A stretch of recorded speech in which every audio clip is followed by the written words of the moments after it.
पुंडलिकावरद हरी विठ्ठल श्री ज्ञानदेव तुकाराम पंढरीनाथ भगवान की जय। माऊली ज्ञानेश्वर महाराज की जय। जगद्गुरु संत तुकाराम महाराज की जय। बोल रे भाई सब संतन की जय। अपने अपने माता पिताओं की जय। छत्रपति शिवाजी महाराज की जय। धर्मवीर संभाजी महाराज की जय। अंतकाले च मामेव स्मरण मुक्त्वा कलेवरम यत् प्रयाति समतभावम याति नास्तत्र संशयाः। जियेच्या कुशीला भला जन्म माते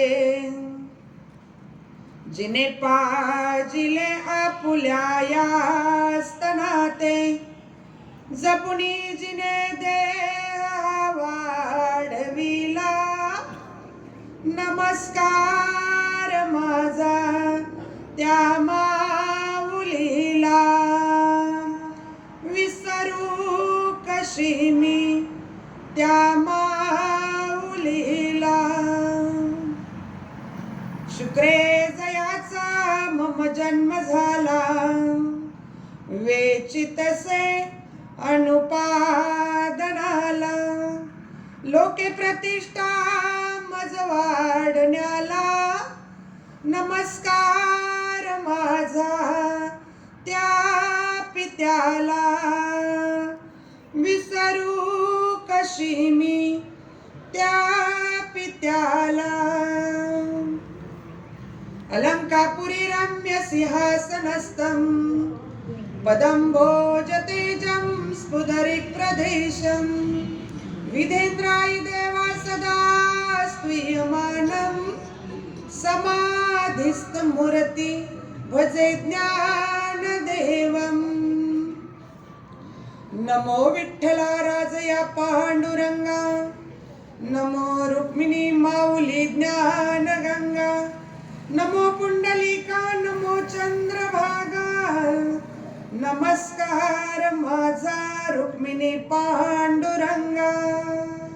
जयांची केली स्मरण होय सकळ विद्यांचे अधिकरण तेच वंदू श्री चरण श्री गुरूंचे ते नमस्कारोणी आता मज हृदयी सद्गुरु जेने तारिला हा संसार पुरो मनवोनी विशेष अत्याधरू विवेकावरी जैसे डोळ्या अंजन भेटे ते वेळी दृष्टीसी फाटा फुटे मग वास पाहिजे तेथ प्रकटे महानिधी।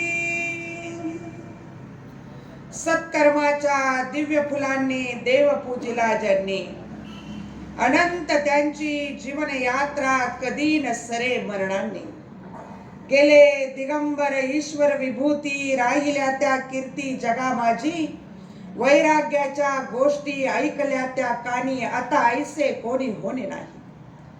प्रस्तुत प्राप्त प्रसंगी प्राप्त स्थळी अल्पसा परिहार द्यायचा झाला ज्यांचं या मृत्यू लोकामधून जाणं झालंय ज्यांनी इहलोकीची यात्रा संपवून परलोकी प्रयाण केलंय कैलासवासी गणपत बाबा रामजी देवकर वय वर्ष 78 यांना आपल्यामधून जाऊन आज 10 दिवस झाले।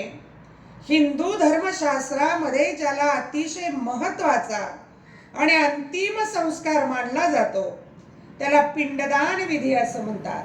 आम्ही त्याला शुद्ध भाषेमध्ये दशक्रिया असं म्हणतो।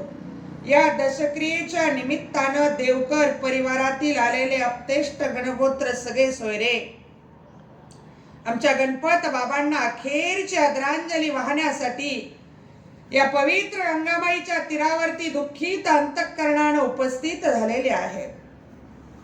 प्रवचन रूपी सेवेसाठी घेतलेला श्लोक विश्व मांगल्याचं स्वप्न आपल्या उराशी बाळगून अखिल मानव जातीच्या कल्याणासाठी ज्यांनी गीतेवर ब्रह्मानंद लहरी प्रकट केली असे माऊली महावैष्णव, ज्ञान्यांचे राजे, साधकांचे मायबाप, वैष्णवांचे मुकुटमणी, अखंड आळंदीमध्ये समाधीस्थ असणारे माऊली ज्ञानोबाराय, पांडुरंग परमात्म्याचा प्राणप्रिय सखा, चिंतकाचा चिंतामणी विश्व माऊली ज्ञानोबाराय यांचा पवित्र ग्रंथराज ज्ञानेश्वरी, अध्याय क्रमांक 8 आणि श्लोक क्रमांक 5. ज्ञानोबाराय या श्लोकाच्या माध्यमामधून तुम्हा आम्हाला बोध करतात. अंतकालेच मामेव स्मरण मुक्त्वा कलेवरम यत् प्रयाति समतभावम याति नास्तत्र संशयाः. श्लोकाचा अर्थ जर लक्षात घेतला तर ज्ञानोबाराय सांगतात, अंतकाळी जर पांडुरंग परमात्म्याचं नाम मुखात आलं तर तो माझ्याच स्वरूपाला प्राप्त होतो. ज्ञानोबारायांनी ज्ञानेश्वरीमध्ये ओवी खर्च केली. ज्ञानोबाराय याच श्लोकाच्या माध्यमानं ओवी सांगतात, जो मज होय अनन्य शरण त्याचे निवारी मी जन्म मरण, या लागी शरण्यागता शरण्य मीची एकू. तुकाराम महाराज सांगतात पुढे, तुकाराम महाराज म्हणतात, अंतकाळी ज्याच्या नाम आले मुखात, तुका म्हणे त्याच्या सुखा पार नाही.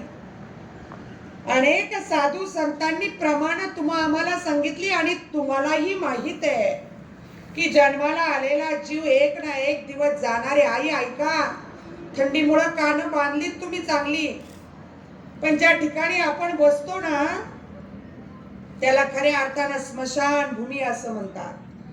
याच ठिकाणी बसल्यानंतर काही काळापुरतं तरी स्मशानामध्ये वैराग्य प्राप्त होतं आणि बसणाऱ्या लोकांना क्षणभर तरी जाणीव होते की बाबा मलाही एक दिवस जायचंय. याचं स्मरण तयाना मरण. मी तर धन्यवाद देईल माझ्या वैकुंठवासी गणपत बाबांना की ज्यांच्या पिंडदान विधीचं प्रवचन करण्याची सेवा माझ्यासारख्या पामराला मिळाली. मी या स्मशानभूमीमध्ये या ठिकाणी बाबांच्या या पिंडदान विधीच्या निमित्तानं प्रथमतःच प्रवचन रूपी सेवा करते साहेब. तालुक्यातली अनेक गावं झाली, कधी कधी एखाद्या गावामध्ये योगच यावा लागतो. बाबांची कन्या आमच्या रुपाली मॅडम आमच्या भगिनी आहेत, सहकारी मैत्रीण आहेत. त्यांच्या माध्यमामधून आज खऱ्या अर्थानं पितृतुल्य हरवलंय. 5 मुली आहेत, 1 मुलगा आहे, पाठीमाग भरलेला परिवार आहे. पण सांगा मला, आले देवाजीच्या मना तेथे कोणाचे काही चालेना, हरिश्चंद्र तारा राणी वाहे डोंबा घरी पाणी.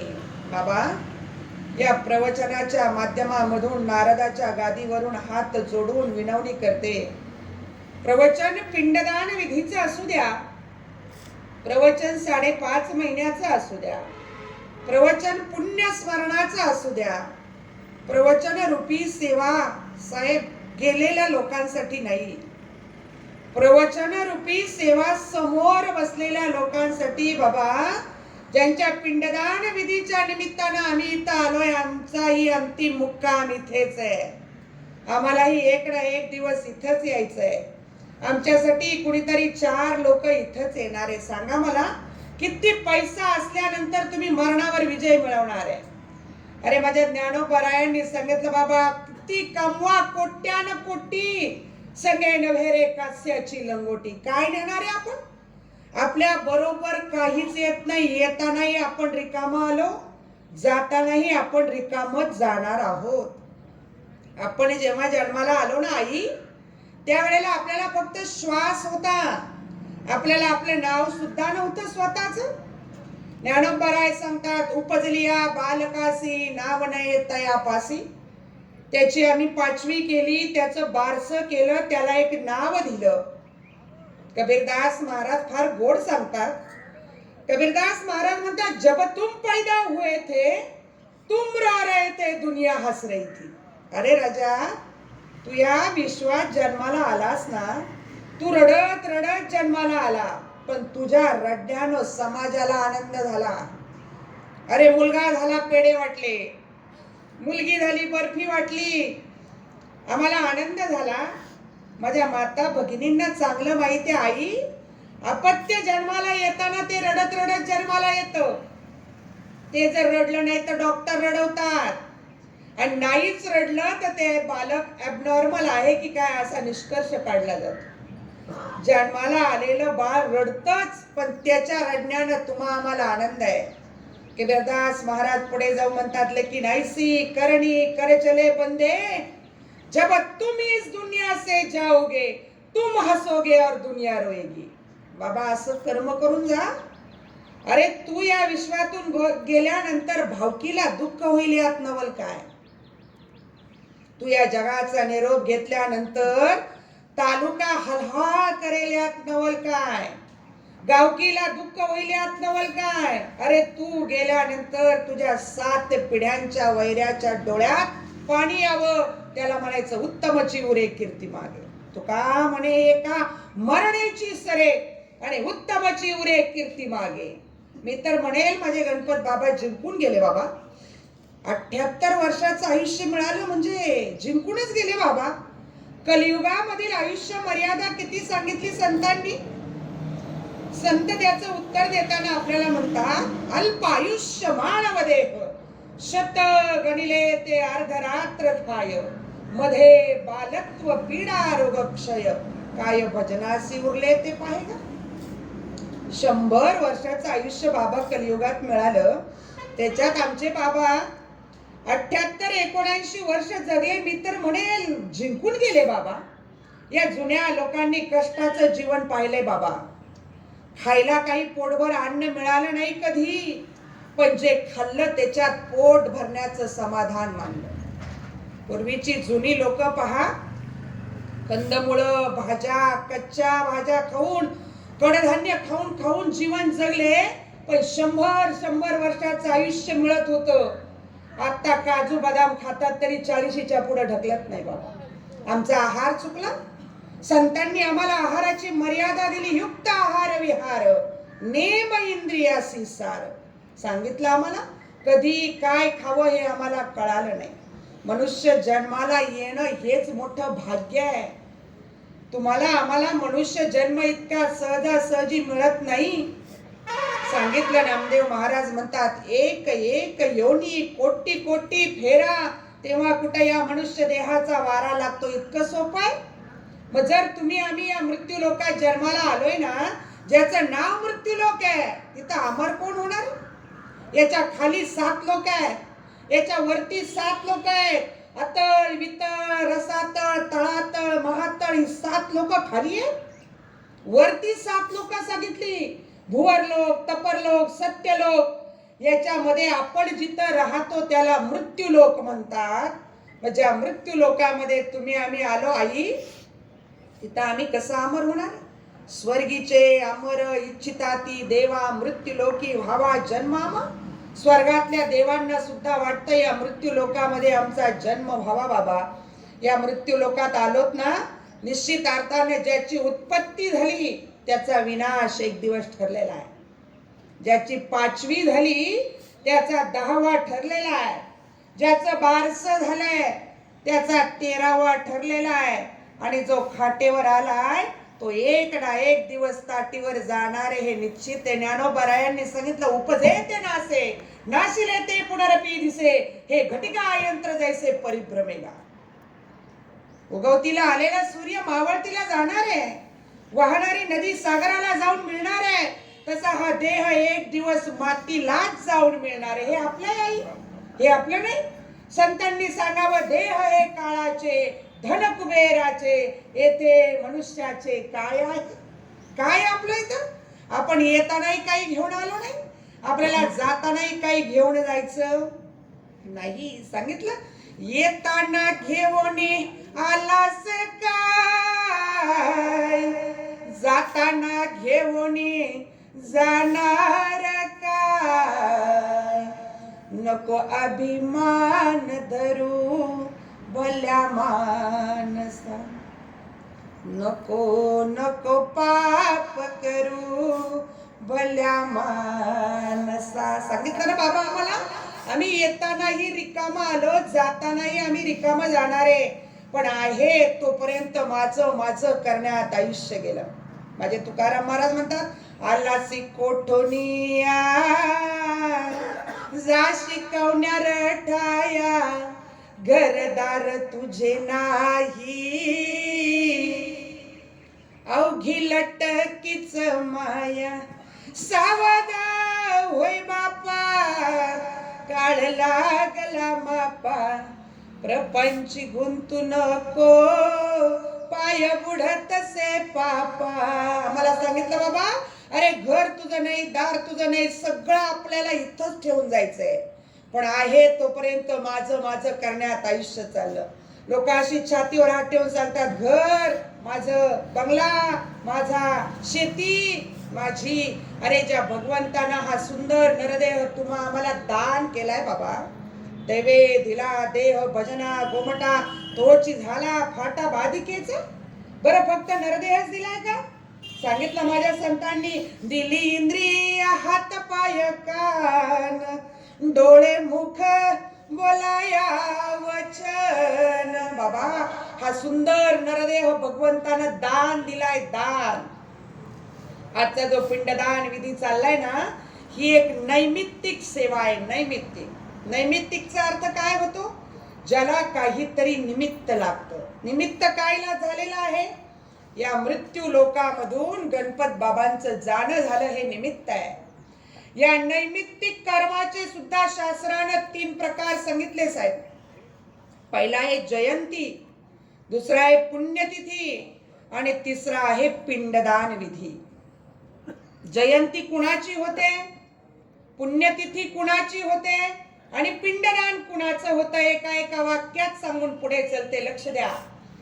मी आत्ताच सांगितलं, प्रवचन रूपी सेवा ही गेलेल्या व्यक्तींसाठी नाही तर आपल्यासाठी आहे. एक मनुष्य असा सुटाबुटामधून असा स्मशानभूमीच्या कडेने फिरत होता बाबा, आणि चालता चालता त्याच्या पायाला हाडूक टोचलं आणि ते हाडूक त्याच्याबरोबर बोलायला लागलं.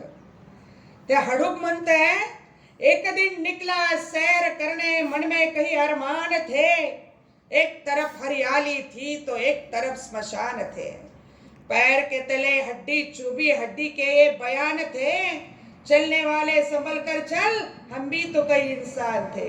अरे चालणाऱ्या माणसा जरा जपून चाल. आज सुटाबुटात आहे, मी एकेकाळी असा सुटाबुटात होतो, पण ज्ञानोबाराय सांगतात, शरीराची होय माती, कोणी नव्हे रे सांगा ती. कोण आहे आपलं? तुम्हाला वाटतं का बायको माझी, पोरं माझी, नातेवाईक माझे? बाबा कोणी नाही. तुकाराम महाराज म्हणतात, अंतकाळी तू परदेशी. अरे अंतकाळी तुला एकट्यालाच जायचंय. किती तू माझं माझं म्हटलं ना, अंतकाळी आपल्या बरोबर कोणीच येणार नाही. तुकाराम महाराजांनी सांगितलं, देह हा पाचाचा, आणिला उसना, शेकी ज्याचा त्याला देणे लागे. शेकी म्हणजे शेवटी. हा कुणाकडून उसना आणला? हा पंचमहाभूतांकडून उसना आणलाय. पृथ्वी, आप, तेज, वायू आणि जल यांच्याकडून हा उसना आणला. हा ज्याचा त्यालाच द्यायचा आहे. इथं आपलं काहीच नाही. मग मी सांगत होते, नैमित्तिक कर्माचे 3 प्रकार आहेत: जयंती, पुण्यतिथी आणि पिंडदान विधी. जयंती कुणाची होती आई? जयंती फक्त देवाची. आता झाली ना दत्त जयंती, कृष्ण जन्माष्टमी, रामनवमी, देवाचीच जयंती. का देवाची जयंती? देवाच्या अवताराला येण्यास सामर्थ्य आहे म्हणून देवाची जयंती. पुण्यतिथी कुणाची? पुण्यतिथी फक्त संतांची पुण्यतिथी. का? संतांच्या जाण्यास सामर्थ्य आहे आई, म्हणून संतांची पुण्यतिथी. ज्या तिथीला संत देह ठेवतात ना, त्या तिथीला महत्व प्राप्त आहे म्हणून संतांची पुण्यतिथी. पहा तुम्ही, बारकाईने विचार करा, देव कुणाकुणासाठी आला हो? गीतेमध्ये पहिला श्लोक सांगितला, यदा यदा हि धर्मस्य ग्लानिर्भवति भारत, अभ्युत्थानम अधर्मस्य तदा दात्मानं सृजम्यहम. ज्या ज्या वेळी धर्माला ग्लानी येते ना, त्या त्यावेळी पांडुरंग परमात्मा या भरतखिंडी अवतार घेतो. मागे पुढे उभा राहे सांभाळीत, आलिया आघात निवाराया. तो भक्तासाठी येतो. भक्ता राखे पायापासी, दुर्जनासी संहारी. हा भगवंताचा स्वभाव आहे. म्हणून देवाची केली जाते ती जयंती. संतांची पुण्यतिथी आहे. संत देह ठेवतात ना, त्या तिथीला महत्व आहे. तुम्ही पहा, माझे नाथ बाबा चालत चालत पाण्यात गेले, जल समाधी घेतली, संतांच्या जाण्यात सामर्थ्य आहे. माझी मुक्ताबाई एक वीज कडाडली आणि त्या विजेत लुप्त झाल्या, संतांच्या जाण्यात सामर्थ्य आहे. तुकाराम महाराज सदैव वैकुंठाला गेले, मानव देह घेऊन निजधामा गेले. ज्ञानोबाराय सांगतात, संतांच्या जाण्यात सामर्थ्य. माझ्या ज्ञानोबारायांनी संजीवन समाधी घेतली दादा, संतांच्या जाण्यात सामर्थ्य आहे, म्हणून संतांची पुण्यतिथी आहे. आणि तुमचं आमचं फक्त पिंडदान. सांगितलं, रामाची नवमी आहे, कृष्णाची अष्टमी आहे, नाथांची षष्ठी आहे, देवीची नवरात्र आहे, शंकराची शिवरात्र आहे, आणि तुमची आमची आई फक्त पिंड, आपली फक्त पित्रच, आपल्याला दुसरं काही नाही. आजही आपण सगळे कावळ्याचीच वाट पाहणार आहे. कुणी कुणी पिंडदान केलं, पिंडदानाचं महत्व सांगताना सांगितलं, संतांनी पिंडदान केलं, साक्षात भगवंतानं पिंडदान केलं. राजा दशरथाचं पिंडदान करताना प्रभू रामचंद्रांनी गाय तीर्थावर जाऊन त्या ठिकाणी पिंडदान केलं. पिंड पदावरी दिला आपुलिया करी, झाले माझे गया वर्जन, फिटले पितरांचे ऋण. पिंडदानाला शास्त्रानं फार महत्व दिलं. हा देह सुद्धा एक पिंडच आहे आई. हे शरीर मातीला मिळालं ना, आत्मा अमर आहे, आत्म्याला मरण नाही. गीतेमध्ये सांगितलं, नैनम छिंदती शस्त्राणी नैनम दहती पावका. त्या आत्म्याला अग्नी जाळू शकत नाही, त्या आत्म्याला वारा वाहून नेऊ शकत नाही, त्या आत्म्याला पाणी विझवू शकत नाही. मग तो आत्मा जातो कुठे? तो लगेच दुसऱ्या योनीमध्ये जाऊन ट्रान्सफर होतो. हे मातीच होती याची. हे एक ना एक दिवस मातीलाच जाऊन मिळणार आहे, पण आत्मा लगेच दुसऱ्या योनीत जातो. आई, याच्या आधी पण आपण कैक जन्म घेतले असतील, पण भगवंताचं नामचिंतन घडलं नसेल. याच्या नंतर आपण कैक जन्म घेऊ, पण देवाचं नामचिंतन घडेलच असं नाही. याच देही घडे देवाचे भजन. तुकाराम महाराजांनी सांगितलं, बाबा मनुष्य देहाला आलोय ना, आपल्याला जो सुंदर नरदेह दिला, याच्यामध्ये आपल्याला बोलण्यासाठी वाचा दिली, वाणी दिली, त्यानेच खऱ्या अर्थानं तुमचं आमचं देवाचं भजन घडणारे. म्हणून आपल्याला या मृत्यू लोकामध्ये देव जन्माला घालत नाही. या मृत्यू लोकामध्ये जन्माला घालण्यासाठी आई आणि वडील हीच आपली दैवत आहे. आज देवकर परिवारातील एक ज्येष्ठ व्यक्तिमत्व काळाच्या पडद्याआड गेले बाबा. एक आदर्श पुत्र, एक आदर्श पती, एक आदर्श पिता, एक आदर्श आजोबा, एक आदर्श काका, अशी वेगवेगळी नाती बजावत आम्ही जातो अमुच्या गावा, अमुचा राम राम घ्यावा, या न्यायानं आमचे गणपत बाबा अखेरच्या प्रवासाला निघून गेले. कुटुंबाला दुःख होणं साहजिक आहे. मनुष्य गेल्यानंतर तुम्ही आम्ही दुःख करतो का? तुम्ही आम्ही मोहमायेमध्ये गुंतलो आई, त्याच्यामुळे आम्हाला दुःख होतं. ही भाषा फक्त संतांनीच बोलावी. मरण माझे मरुणी गेले, मज केले अमर, हे फक्त संतांनीच म्हणावे. ज्ञानोबारायांनी 18व्या अध्यायामध्ये सांगितलं, देहाची आगावा आलिया, जन्म मृत्यूच्या सोहळिया, ना म्हणूने धनंजयाची परी. जन्म आणि मृत्यूचे सोहळे सांगितले, पण आम्ही इतके स्वार्थी ना बाबा, आम्ही जन्माचे सोहळे करतो. अपत्याची चाहूल माता भगिनींना उदरात लागली की मातेचे डोहाळे पुरवले जातात. बाळ जन्माला आल्यानंतर त्याचे सोहळे केले जातात, पण मरणाचा सोहळा तुम्हा आम्हाला नको वाटतो. किती परिपूर्ण जीवनाची सांगता असू द्या, लोक 102, 103 वर्ष जरी जगली ना, तरी पिंडदान विधीला तुम्ही आम्ही रडतोच. आम्ही त्या मोहमायेमध्ये गुंतलो, आम्ही माझं माझं म्हणण्यात गुंतलो. पण माझे संत सांगतात, बाबा मरणाचा सुद्धा सोहळा करता आला पाहिजे. आज बंदिवान देह झाला मोकळा, सोहळा सुखाचा आज पाहिला.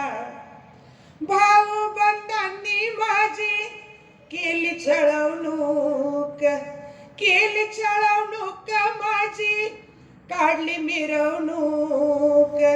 आज खांद्यावरी देह त्यांच्या चालला, सोहळा सुखाचा आज पाहिला. बालपणी वृद्धपणी दिला शिव्या शाप, दिला शिव्या शाप त्यांनी केले मोठे पाप. आज माझ्या मागे तांडा त्यांचा चालला, सोहळा सुखाचा आज पाहिला. बाबा, हा सुखाचा सोहळा आहे खऱ्या अर्थाने.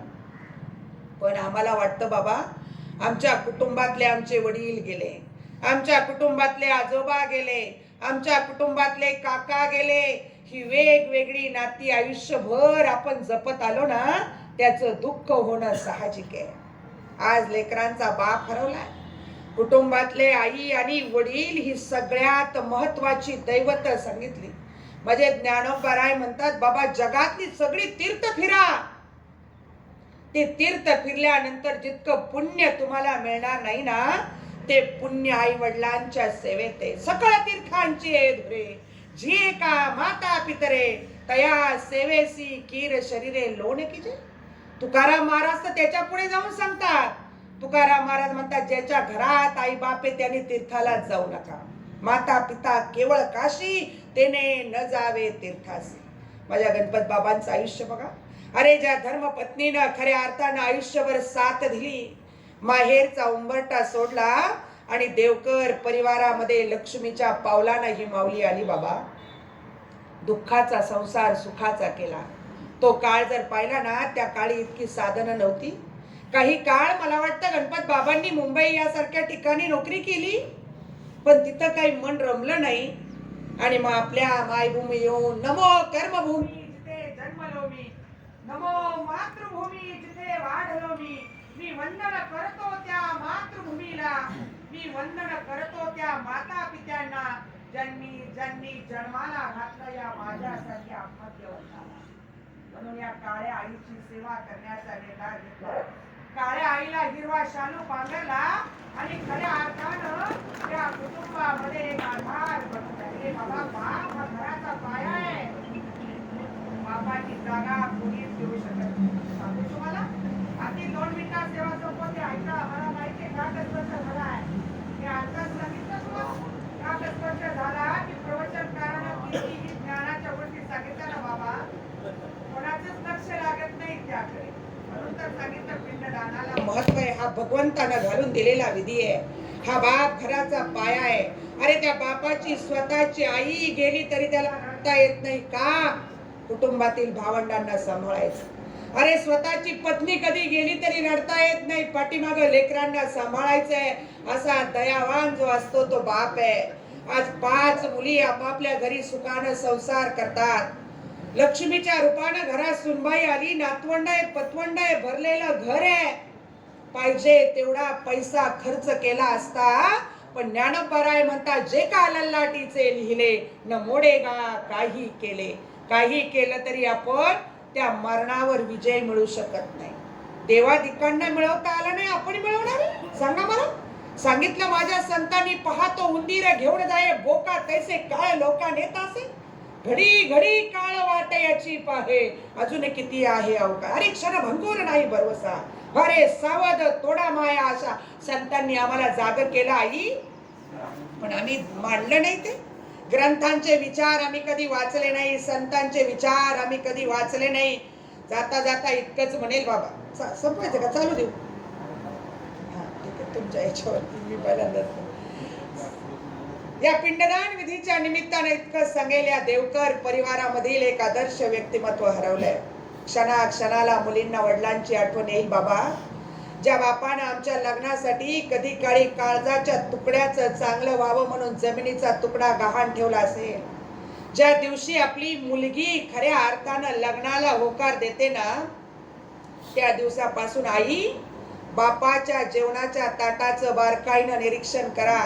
तुम्ही आम्ही आमचं मन बोलून मोकळं करतो, तुम्ही आम्ही आमचं मन जे ते रडून अश्रूंच्या रूपानं व्यक्त करतो. माझ्या बापाला रडता येत नाही, माझ्या बापाचं काळीज रडत असतं बाबा.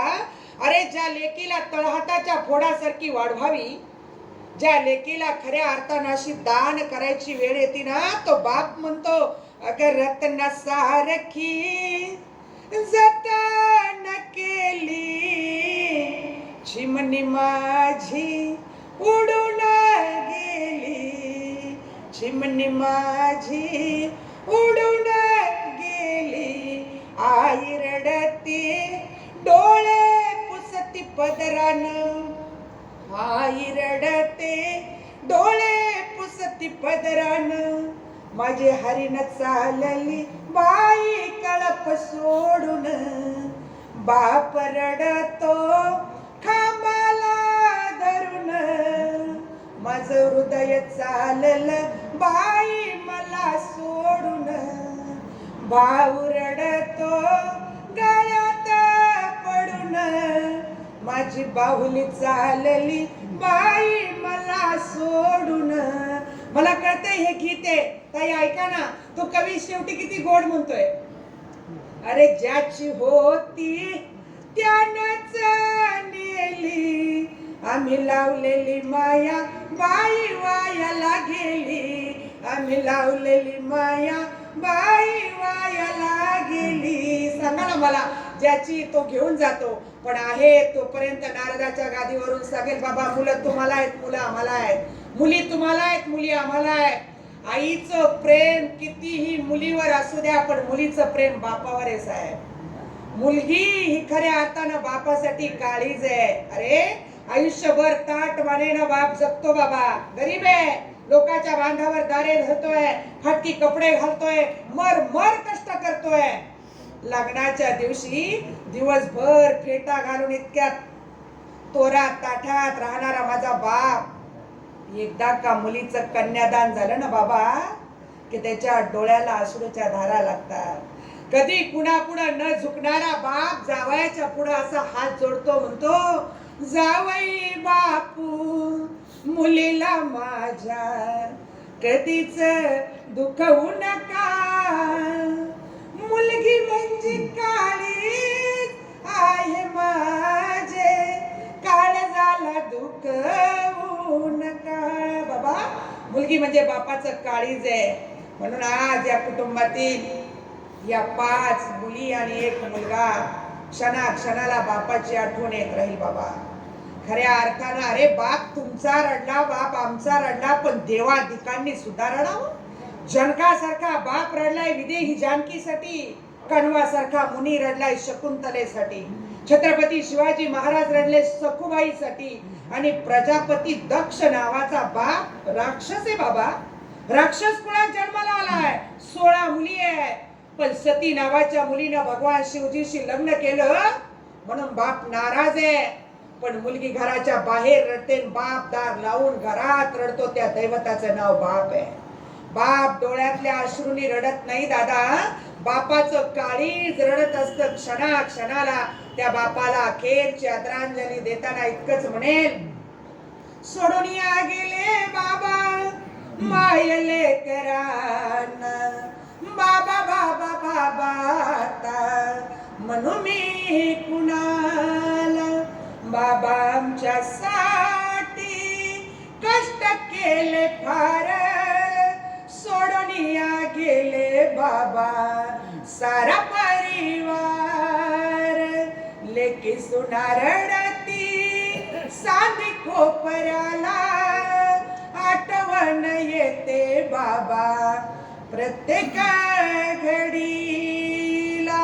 बाबा जाता जाता इतकंच म्हणेल, ज्या माऊलीनं आपल्या पतीची आयुष्यभर साथ दिली, ज्या वयात खरी या माऊलींना आपल्या पतीच्या आधाराची गरज होती ना, त्या वयात पतीचा आधार तुटलाय. अरे मुलगा गुणवान आहे, आपुल्या हिता जो असे जागता, धन्य माता पिता तयाच्या, कुणी कन्या पुत्र होती जे सात्विक, तयाचा हरिक वाटे देवा. मुलांसारखं प्रेम करणारे जावई आहे, मुलगा आहे, सुनबाई आहे, पाठीमागे राहिलेल्या आईंचा चांगला सांभाळ करा, हीच माझ्या गणपत बाबांना अखेरची आदरांजली ठरेल. झालेली सेवा पांडुरंग परमात्म्याच्या चरणी समर्पित करत असताना माझ्या मुखातून जर काही वेळ वाटलं गेलं तो बुद्धीचा दोष समजा, जे चांगले आहे ते गुरूंचा प्रसाद समजा. ज्या मातेच्या दुधानं माझी वाणी पवित्र झाली आणि ज्या पित्याच्या संस्कारात मी वाढले, त्या माता पित्यांच्या चरणावर वंदन करते. माझे सासरे वैकुंठवासी